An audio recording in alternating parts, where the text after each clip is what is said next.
ఒక నయవంచన బీసీలను మోసం. కామారెడ్డి డిక్లరేషన్ అంటే చాలా ఉన్నాయి, కానీ కేవలం ఈ రిజర్వేషనే ఒక డిక్లరేషన్గా ఒక బీసీ ముఖ్య చట్టబద్ధత లేదు. మీరు ఏమన్నారు? చట్టబద్ధత కల్పించి 42% రిజర్వేషన్ ఇస్తామని అన్నారు. చట్టబద్ధత కల్పించి 42% రిజర్వేషన్ ఇస్తామని అన్నారు. 6 నెలలు ఇస్తామన్నారు, కానీ 15 నెలలు నేను నిద్రపోయినరు. చివరి ఈ 2 నెలలు హడావుడి చేసి, ఎక్కడ లేనటువంటి హడావుడి చేసి నిజంగా ఇస్తున్నట్టు భ్రమలు కలిగించి, చివరి ఈ 2 నెలలు హడావుడి చేసి పొలిటికల్ రిజర్వేషన్ ఈ 2 కూడా ప్రెసిడెంట్ ఆఫ్ ఇండియాకి పంపించారు. అక్కడ ధర్నా చేయలేదు. ఒక్క ఎంపీ ఉన్నటువంటి కేసీఆర్ గారు దేశంలో అన్ని పార్టీలను ఒప్పించి తెలంగాణ తెచ్చిండు. 247 ఎంపీలు ఉన్నటువంటి కాంగ్రెస్ కూటమి ఒక్క మాట మాట్లాడలేదు. టీఆర్ఎస్ పార్టీని అంటారు ధర్నాకి ఎందుకు రాలేదని. అసలు రాహుల్ గాంధీ గారు ఎందుకు రాలేదని మీరు చెప్పాలి. అది వదిలిపెట్టి మమ్మల్ని పిలవకుండా మీరు రాలేదని చెప్పి అబాండా లేని ప్రయత్నం చేసి వచ్చిండ్రు.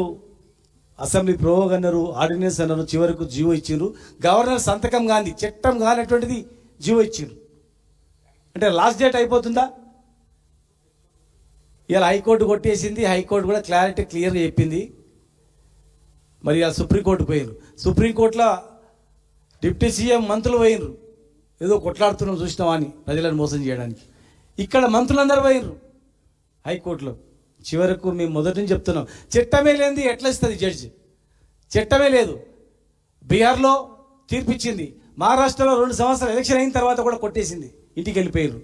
తమిళనాడులో, మహారాష్ట్రలో, మధ్యప్రదేశ్లో, పంజాబ్లో అనేక రాష్ట్రాల్లో హైకోర్టులో, సుప్రీంకోర్టులో కొట్టేసినా ఇలా మేము ఏదో ప్రయత్నం చేయాలని చెప్తే ఎవడు నమ్మరు.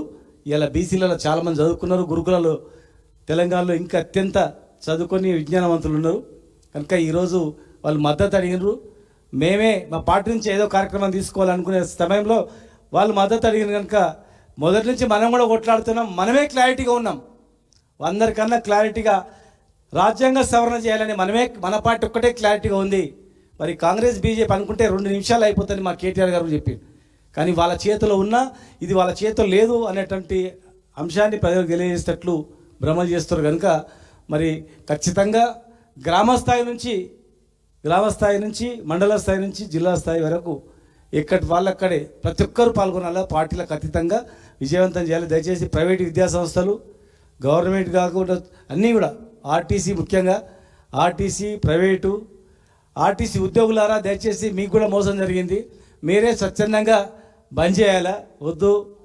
తెలంగాణ తరహా ఉద్యమ తరహా మరి అందరూ కూడా గ్రామ స్థాయి నుంచి పాల్గొనాలి.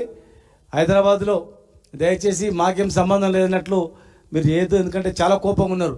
ఆక్రోశంలో వచ్చి మళ్ళీ ఏదైనా వలగొట్టినా ఏదైనా చేసినా మళ్ళీ మమ్మల్ని అనొద్దు. ఎందుకంటే పిల్లలందరూ కూడా కింద చాలా ఆవేశంగా ఉన్నారు. మరి ఎవరైనా బస్సు లాంటి పెట్టినా లేకపోతే ఇంకేమైనా తలగబెట్టినా కొట్లాటైనా మరి మాకు సంబంధం లేదు మేము చెప్తున్నాం. మర్యాదగా మీ అంతకు మీరు బంద్ చేసుకొని బంధుకు సంపూర్ణ మద్దతు ఇవ్వండి. ఒకవేళ మీరు అది చేస్తే కూడా మేము కూడా ఎవడెవడు చేసినా రాసి పెట్టుకుంటాం. మేము కూడా ఎవడెవడు ఓపెన్ చేసిండు, ఎవడెవడు వ్యతిరేకం చేసినట్టు చూస్తాము. మాకు కూడా సమయం వస్తుంది ఖచ్చితంగా. మా న్యాయబద్ధమైనటువంటి డిమాండ్ ఇది. దాన్ని మీరు సహకరిస్తే మీకు కూడా మేము అందరం సహకరిస్తాం. ఫ్యూచర్లో మీరు సహకరించకపోతే మీకు ఎంత దూరం ఉంటుందో మాకు కూడా మీకు అంతే దూరం ఉంటుంది.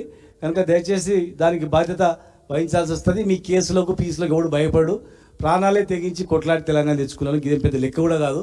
కనుక మళ్ళీ భవిష్యత్ కార్యాచరణ మేము దీని తర్వాత మా అన్న చెప్పినట్లు మేము అందరం కూర్చొని మాట్లాడుకుని ప్రకటిస్తామని సంపూర్ణమైన మద్దతు అందరు సంబంధ వర్గాలు, వీళ్ళు వాళ్ళని కాదు, ప్రైవేటు గిరివేటు కాదు, ఈ చాలా విద్యా సంస్థలు ఉన్నాయి. దయచేసి మరి మీరు అందరు కూడా మీరు అందరు చెప్పుకోవాలి. ఒక బీసీలే కాదు, దీనికి సపోర్ట్ చేసే వాళ్ళు ఎవరు సపోర్ట్ చేసినా వాళ్ళని గుర్తుపెట్టుకుంటాం, ఎవరు వ్యతిరేకం చేసినా వాళ్ళని కూడా గుర్తుపెట్టుకుంటాం. స్వచ్ఛందంగా మీరందరూ కూడా దీన్ని మద్దతు తెలపాలని చెప్పి మీ ద్వారా నేను రిక్వెస్ట్ చేస్తాను. Thank you. అంటే దాని డెప్త్కు నేను పోను కానీ వాళ్ళు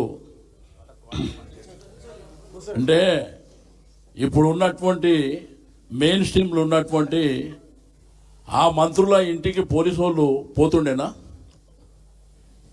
ఇప్పుడు దాని డెప్త్కు నేను పోను. కేసు వివరాలు అవన్నీ చూద్దాం. కానీ ఒక బీసీ బిడ్డే కాబట్టి పోలీసు వాళ్ళు ఒక మంత్రి ఇంటికి పోగలిగినరు. అదే మెయిన్ స్ట్రీమ్లో ఉన్నటువంటి వాళ్ళ ఇళ్లలో పోగలుగుతారా ఒకసారి ప్రభుత్వం ఆలోచన చేసుకోవాలి, గుర్తుపెడుతుంది. హిట్ అవుతుందంట వారా సినిమా? నా డౌటే పక్కా